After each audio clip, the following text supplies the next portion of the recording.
Coming up, two world-class builders go head-to-head. We're bringing what we do. This is what we do. Inspired by legendary fighting machines of the past. P-51 Mustang, Christ so freaking mighty. It's kamikaze, baby. It's a take-no-prisoners fight to the finish. Hey, man. Sacred Steel better move out of the way. Hey, guys, come on, we got some work to do. I think he's gonna be bitching. This is Chopper Wars. I'm ready to win a chopper war.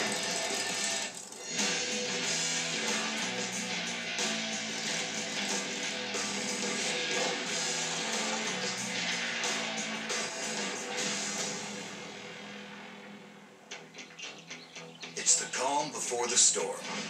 And two Southern California motorcycle builders are headed for a chopper war. Jason Wilson, known for his bare-bones creations with an old-school vintage style. That's just my thing. I think that's when motorcycles are motorcycles. If it doesn't make you go faster, then it wasn't on the bike. Versus Mike Simon, revered for his high-style hot rods with modern engineering. I'm really into hot rod and racing and stuff, so all our bikes, they gotta run. Their final destination, Chino, California. The present-day home of two awesome war machines of the past.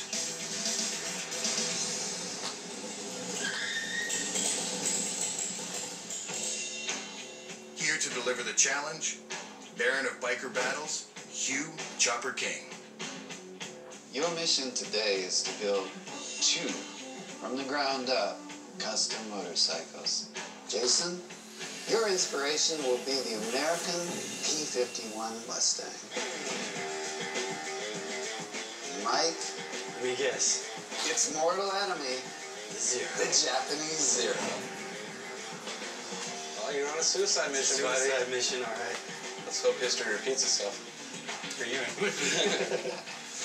Here are the rules. Each builder will have just 2 weeks to complete his bike, and they'll be judged on 3 criteria: performance, fit and finish, and spirit, awarded to the builder who best captures the essence of his World War II fighting machine.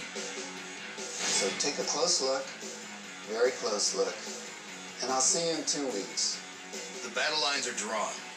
Jason gets an invincible warbird, the North American P-51 Mustang. And Mike, the assassin of the Pacific, the Japanese Zero. It's a cool thing. World War II bombers and fighter planes is pretty awesome. Should be pretty cool.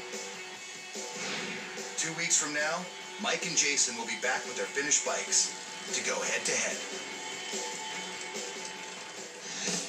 Reseda, California, 20 miles northwest of downtown Los Angeles, home of Mike Simon and Simon Cycles. All right, guys, check it out. Last night we got the challenge to build a bike from the ground up. It's got to be modeled after Japanese Zero from World War II. Basically, the baddest planes that Japanese had, they got a bunch of different color schemes, black, red. They have the green and red. Definitely put a rising sun on the thing, because these were kamikazes. Lightweight, quick, and highly maneuverable, the Zero was the world's best carrier-based fighter of its time. Swarms of Zeros led the attack on Pearl Harbor, clearing the way for a devastating strike against American vessels, aircraft, and personnel. And when a desperate Japan resorted to kamikaze tactics, it was Zeros, piloted by men willing to die, that plunged from the sky. Okay, so this is the frame, no stretch, 35-degree rake. It's like a 200. I've been saving this for a while. I think this is the time to pull it off the shelf and see what we can do with it. I'm thinking the pipes kind of come through these tubes. They're like the plane that has 2 big pipes on either side. We need an engine, pan head, knucklehead, something. Yeah, definitely. Whatever we can get, we need it fast. Mike's plan? To build a high-performance, high-style chopper with one-of-a-kind parts inspired by the Zero and a custom paint job taken from a kamikaze fighter. They definitely were really fast, really maneuverable fighter planes, and our bike's gonna definitely reflect that. Yeah. What do you guys think? You can do it. Yeah, we got it. It'll be tight, but we can do We it. got to get it done now, so. To try and meet the 2-week deadline, the teams will divide their time into 2 one-week phases. Phase 1, fabrication of the bike and all its parts. and Phase 2, paint and final assembly. Usually a bike takes 3 weeks just to get painted, and that's if your painter's good. So we're definitely under a lot of stress to try to get all this fabrication done in 1 week. No time to wait. We got to start building today. In the world of bike building, the fabrication phase is better known as mock-up. So the cover plate, So this is the mock-up process where we're in now, when we're actually making things and fitting them to the bike. As soon as that process is over, the bike has to be completely disassembled and taken back apart, and then sent out for paint, powder coat, and chrome, and then completely reassembled. So we're actually building the bike twice. But the grueling deadline won't be the only clock Mike's racing. My wife's about 9 months pregnant. It's about 9 months until you have a baby, so any day. Not exactly great timing. Mike's just hoping the baby can hold off for 2 more weeks. Yeah, cool. Thanks.